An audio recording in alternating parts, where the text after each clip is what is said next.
Come join us for a look at the brand new Void Shield generator and plastic and the 2016 redo of Kharn the Betrayer. Spiky bits. Make sure you stay in the trenches by becoming a supporter over on Patreon and also scoring yourself some free miniature swag in the process. Subscribe to this YouTube channel. Check out our site, spikybits.com, for all the hot hobby tutorials, news, rumors on all your favorite hobby topics. And head on over to thelongwar.net. That's the home of the battle reports for exclusive content, early access videos, and more. Become a veteran of the Long War today.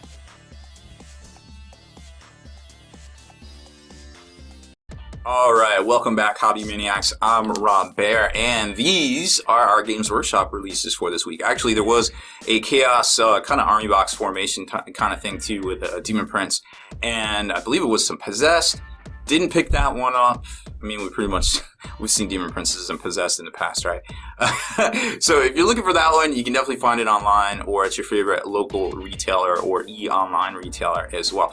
But we are going to take a closer look at these two bad boys here because they're giving us a plastic version of this Void Shield generator and a kind of new reimagined Kharn the Betrayer that we haven't seen. I guess this is his first update in over 20 years. Definitely computer designed, and man, he just looks so fresh. So let's start with the Void Shield generator first off here.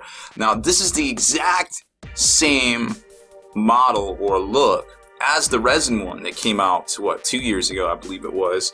And people there was a limit to 1,000. I think it went for, I want to say it went for $200. I'm not sure, I don't remember, but I know these things just like inflated in price. They were limited edition numbered and all that stuff. Well, now you can get it pretty much the same styling as far as I can tell. And you know, it's plastic. It's a lot easier to put together and work with. It comes in this great looking box here with all sorts of, you know, artistic kind of drawings and things for the one they have painted. Now, we've seen in the past that this isn't quite the recipe that they use on the back of the box. However, I like this little, basically this red kind of splotch like dappled effect here that they kind of worked in, and then there's just a whole lot of metal work here with some lightning effects at the top, which is kind of how I imagine one of these things looking. Now, don't ask me how they get these things on to the battlefield, or how they even know that the battle is going to be there to have one of these things on hand. I guess this is more of a kind of a static emplacement kind of deal. Now, this is $100 from Games Workshop, a $100 plastic pack, or plastic I don't want to say expansion, but it's basically a model kit, right? It comes with a ton of sprues, which looks to be a lot of sprues. There's 6 sprues in here, 7 sprues in here, but realistically there's only 4 that are new, right? So they basically have this sprue here, 4 of the same sprue that form the towers, you know, the structure itself, and this kind of base sprue back here. Now, even more curious about this is if you're a dedicated Spiky Bits Nation member or viewer of this channel, you know when I get on here and I start talking about some Chinese plastic that it's generally not very impressive because they don't put the, I guess they don't pay for the extra level of quality with it. However, this indicates it is made in China, and actually that was the first thing I checked, because as soon as I pulled out the sprues look different. See these curved edges right here? This is indicative of Chinese work, actually. Like, you see a lot of that. You don't see that normally with Games Workshop. Usually they're squared off, and they have much bigger ejection kind of port little nubs right here from the machinery they have in England, right? So immediately I picked this up and I'm like, whoa, is this Chinese? And I start looking at it and I look at the texture and I look at the quality. And I'm like, huh, all right, well, this is the normal multi-part plastic quality that we've come to expect and know and love from Games Workshop. However, it is made in China. So that's kind of cool to see. Now, a follow-up comment about products coming out of China. Now remember, there is that little snafu with one of the South Korean shipping lines possibly going out of business, filed for bankruptcy. A lot of stuff is, you know, ships are not being allowed to dock at port. They're having to downstack the ships that are in port. A lot of manufacturers are having to pay fees to have their stuff downstacked and then put on another ship and have to pay more money to get it shipped off to, you know, their destination. I talked with one industry, I guess, owner of what I guess you could call it a business in our industry that he had to pay extra fees to get his stuff down stacked off a ship and re-put on another ship and sailed out to his facility there. I'm not going to name names, but I'm just saying this has already started to affect our industry. So the fact that Games Workshop is now sourcing some of their material, and we've seen it in the past with some of their terrain, from China, there's a chance, albeit low, that, you know, Games Workshop or any of these Kickstarter companies, their stuff could experience delays, whether coming from China. And remember too, this is a worldwide shipper, so even coming from the UK to America, floating their products over, stuff could be delayed. Now granted, they're trying to sort it all out, nothing definitive has happened, but realize that there could be delays in the future for the hobby, or even, you know, just anything you would go down to the mall and buy in general. Now, it's a developing story. They're trying to sort it all out right now, but that's not to say that another company won't come along, because that industry is actually really taxed right now. Getting back to the stuff we care about, the toy soldiers. Again, this is Chinese plastic, but it is not the lower quality, not that we're used to, that we've seen in the past for terrain, like some of the Age of Sigmar terrain, some of those bases. The Citadel bases they came out to were pretty terrible, to be quite honest. I was not impressed with them, and I made my opinion known pretty obvious, you know, at the time. So let's zoom in on these sprues here, and as you can tell, I mean, this is just as detailed as anything out there. You know, you've got the mighty top of the cogwheel here, all these skulls and everything that form the sides of the inner core of the void shield generator, and here's part of the core here as well. Now, I think this is great. This is a great looking kit. Here's some of the other sprues. Remember, I said there's only 4 sprues total. So here is the base sprue and some of the supports, some of the wiring and piping that go on the sides. I'm sure everybody's familiar with that one.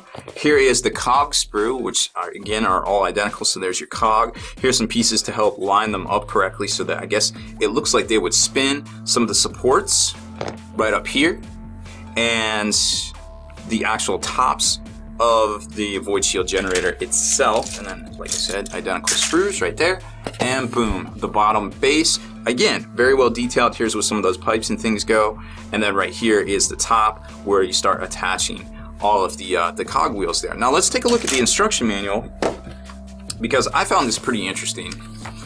First off, so here's the base. Here's basically how it's assembled. Put the stuff on here, then the longitudinal supports go on the sides here, almost at a 45-degree angle, so forming basically a hollow interior right here, so it won't be quite as heavy as the resin version.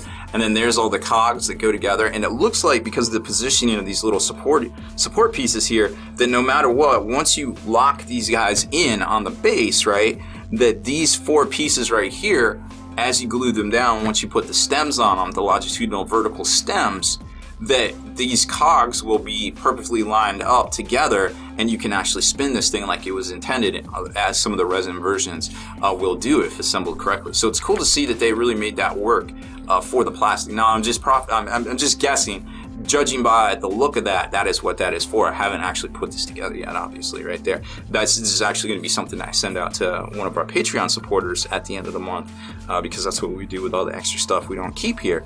And then here's the interior core piece, and then that all assembles pretty much the same way as the resin one, which I'm sure a lot of people out there are familiar with.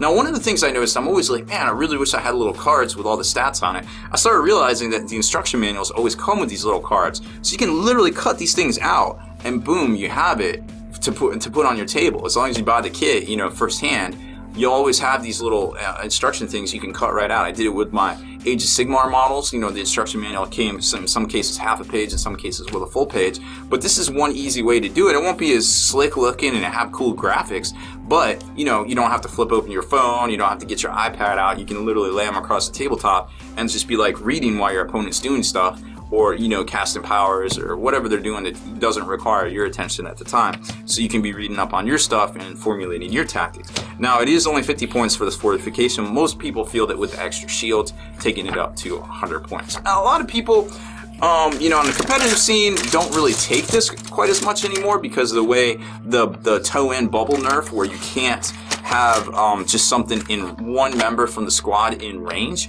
and you automatically get the void shield. Like, everybody in the squad has to be in range, which I understand. However, so you might not see these as rampant on the tabletop, but for a lot of us, it's an attainable kit now, being not limited edition and only $100 in plastic. I'd say only $100. It's still a lot, but it's more attainable than it was in the past. And here's the man himself, Kharn the Betrayer, making his first appearance in plastic in a new sculpt since, I don't even know, I want to say this thing came out in 1993, 1992. It's an old model, the old metal one, but this guy looks pretty sweet. It's got this little collector's box here. It's $35 retail. You can slide the box open. It's got a little tray. It's very presentable. It's obvious they're doing this on purpose here. So there's the sprues itself, and it pops right out, and you've got your little 40mm base in there for this bad boy here. So obviously he's getting a little bit bigger of a base. And there's his sprue. Let's zoom in on that a little bit here for you, so you get a really good idea of what we're working with here. So separate bits, you got backpack, plasma pistol, and gore child, which is really neat to see. Now, not separate bits, his head is not separate. It kind of clamshells together on the back here where his backpack goes, and also his legs kind of go on there, but he's kind of in that running pose you see with this little kind of stub here, and then his chains kind of latch on to his arm, which is, where is it? I guess it's over here. Oh, part of the axe right there. So there's all that, right? So you kind of get an idea how it goes together. And then here's the instruction manual, full color because why not? And there's everything that's in yellow is a plane that's supposed to interface with another one, and the running pose there. And there you can see the hollow interior clam pack, and there it is, super easy to put together. And again, another little data card that you can use. You can cut this out and have on the tabletop for your games, so you don't forget his rules. Now, granted, his rules haven't really changed. He just has that Nexus Corn thing these days. But we might do a little tips and tricks article as well next week on how to field Kharn, because he has his own formation and he doesn't suck. He just isn't quite probably somebody that can go toe to toe with a chapter master of Space Marines with a Shield Eternal, I guess, so to speak. So there he is, Kharn the Betrayer and the Void Shield Generator, two exciting new releases coming your way from Games Workshop this week, and I guess next week we're going to see some Blood Angels. That's it for this one. Thanks for watching. Deleted scenes, bonus content, and all the interviews and post-game wrap-up videos can be located in the Hall of Veterans on thelongwar.net.